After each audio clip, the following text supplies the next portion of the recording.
She announced, "I'm keeping the engagement ring even if we break up. I earned it." I said, "That's only fair." She bragged about it to her friends until the jeweler confirmed it was cubic zirconia. The real $12,000 diamond was already in my locker. Her apology text was 6 paragraphs long.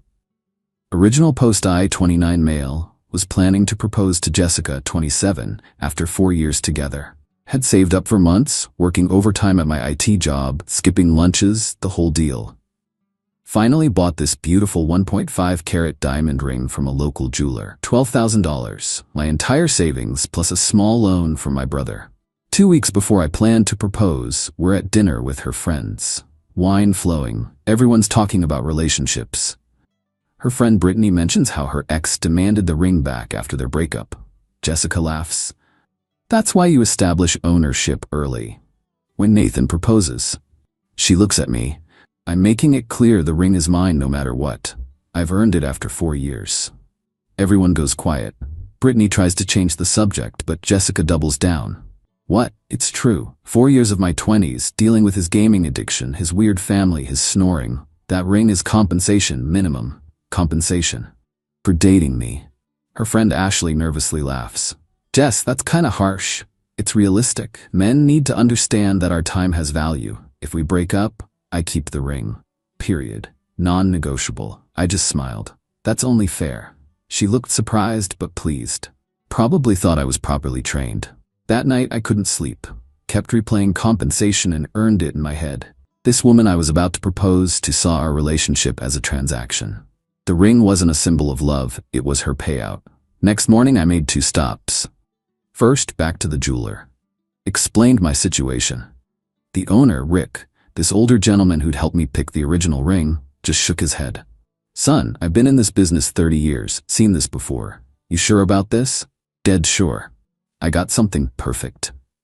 He showed me a cubic zirconia ring, identical setting to the one I'd bought. Unless you had equipment or serious expertise, you'd never know. $800. "What about the real one?" "Return it, full refund within 30 days with receipt." "Actually, can I swap just the stone? Keep the setting?" Rick raised an eyebrow, then grinned. "Now you're thinking." "Sure can. $300 for the CZ stone swap. You keep the diamond separate." Second stop, my gym. Rented a locker with a proper lock. That's where the real diamond went, still in its original jeweler's box with the certification papers. Proposed 2 weeks later at her favorite restaurant. Made it this whole production. Photographer, her family there, the works. When I opened the box with that CZ ring, she literally screamed. Grabbed it before I could even finish asking. "Yes! Oh my God, yes!" Immediately took photos, posted on Instagram within minutes. "He finally did it. Look at this rock." Her mom pulled me aside. "That must have cost a fortune, Nathan." "It's an investment in our future," I said. Technically true. Update 1. 3 months later, wedding planning turned Jessica into someone I didn't recognize. Or maybe I was finally recognizing who she'd always been. Every vendor meeting she'd flash that ring. "See this? My fiancé knows how to treat a woman. This is why we're not skimping on the wedding." She wanted a $60,000 wedding. $60,000. I showed her my budget, $15,000 max, which was already stretching it. "That's what credit cards are for," she said. "We're not starting marriage in debt." Then maybe you should have thought about that before buying such an expensive ring. Now everyone expects a wedding to match. The entitlement was getting worse. She'd introduced a husband training program. Actual scheduled sessions where she'd prepare me for marriage.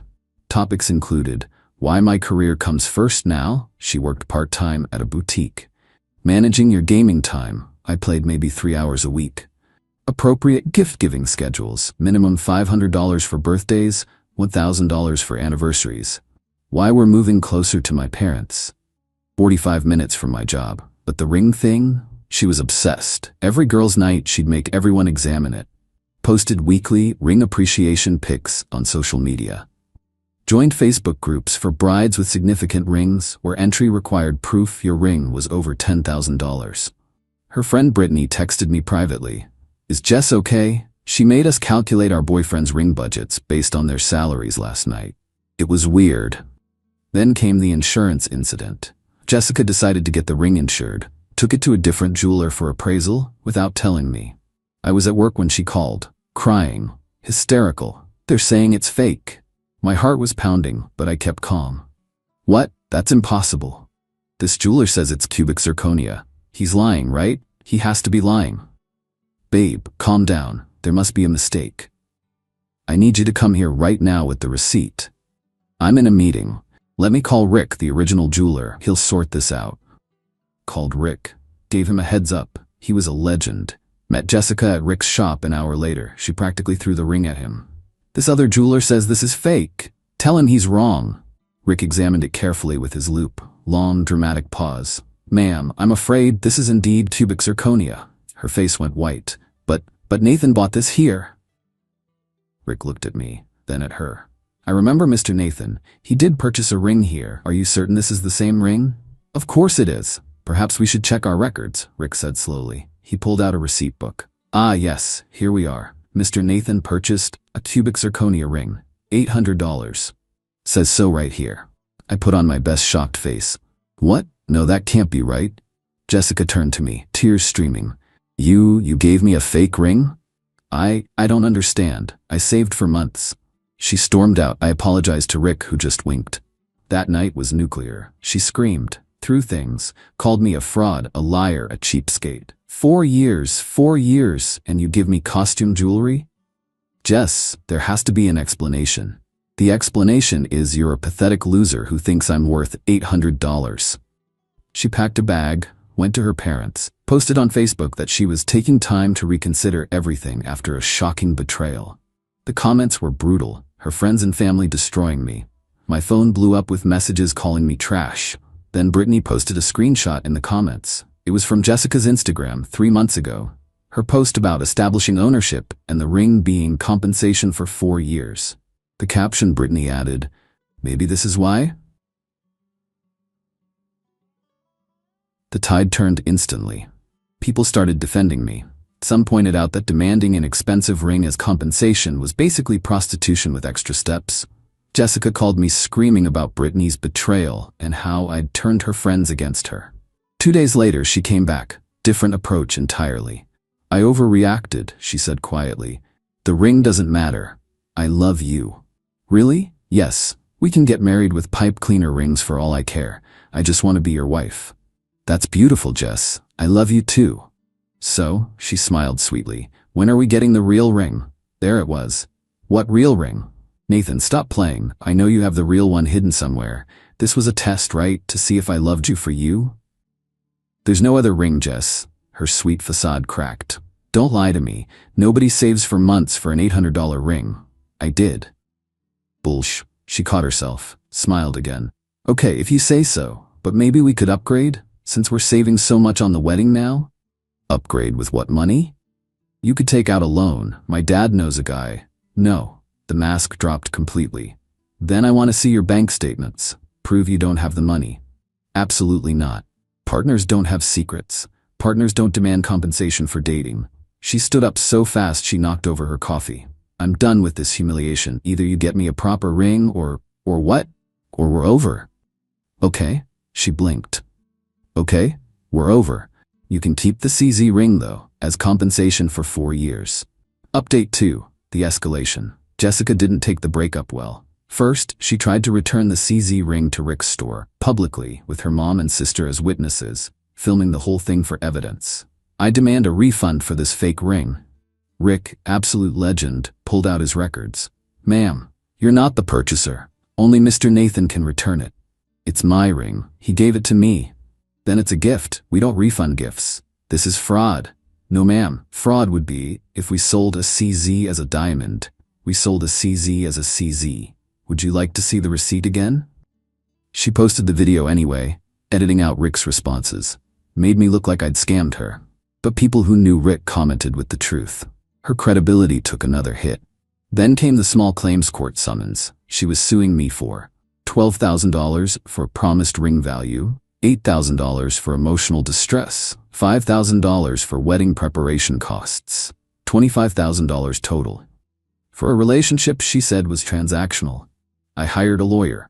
Showed him everything. Screenshots of her compensation posts, her husband training documents, text messages where she called the ring her minimum payout for 4 years. He laughed. She gave you the case on a silver platter. But Jessica got dirty. She started showing up at my work, telling anyone who'd listen that I'd financially abused her. Security had to escort her out twice. She called my mom crying, saying I'd destroyed her ability to trust, and she just wanted closure. Mom, who'd never liked her, told her to pound sand. Then the fake pregnancy. Got a text with an ultrasound photo. Guess you'll have to marry me now. I immediately called my brother. He's a radiologist. He took one look at the image. This is from Google. See the watermark she forgot to crop? Sent her a screenshot of the reverse image search results. Her response: that was a test. You failed. A real man would have stepped up. But here's where she really messed up. She started stalking my dating apps. I wasn't even using them yet, just had old profiles I'd never deleted. She created fake accounts with model photos, matched with me, tried to catfish me into saying something incriminating, except she forgot that IT is literally my job. I traced the fake profiles back to her IP address in like 5 minutes, screenshot everything, sent it all to my lawyer. Court day arrived. Jessica showed up in a white dress. I kid you not. Full wedding dress. Her mom and sister flanking her like bridesmaids. Judge took one look and I saw her suppress an eye roll. Jessica's lawyer argued I'd deliberately deceived her with the ring, causing emotional and financial damage. My lawyer presented her social media posts about the ring being compensation, text messages where she outlined the ring as a transaction, the husband training documents showing she viewed marriage as her owning me, evidence of stalking and harassment, the fake pregnancy attempt, the catfishing scheme. The judge's expression went from annoyed to amazed to angry. Miss Jessica, did you create these fake profiles? I was investigating. Yes or no? Yes. Did you claim to be pregnant when you weren't? I was testing. Yes or no? No, I wasn't pregnant. The judge looked at her lawyer. Counselor, are you aware your client filed this suit after publicly stating the ring was compensation for, quote, dealing with him for 4 years? Her lawyer looked like he wanted to disappear. The ruling was swift. Case dismissed with prejudice. Jessica ordered to pay my legal fees, $3,500. Restraining order granted for harassment and stalking. Formal warning about false pregnancy claims. As we left, Jessica's mom confronted me in the parking lot. How can you humiliate her like this? She loved you. She loved what she thought I could buy her. She deserved better. You're right. She deserved someone who'd actually fall for her manipulation. Her sister jumped in. You're gonna die alone. Rather die alone than live with someone who sees me as an ATM.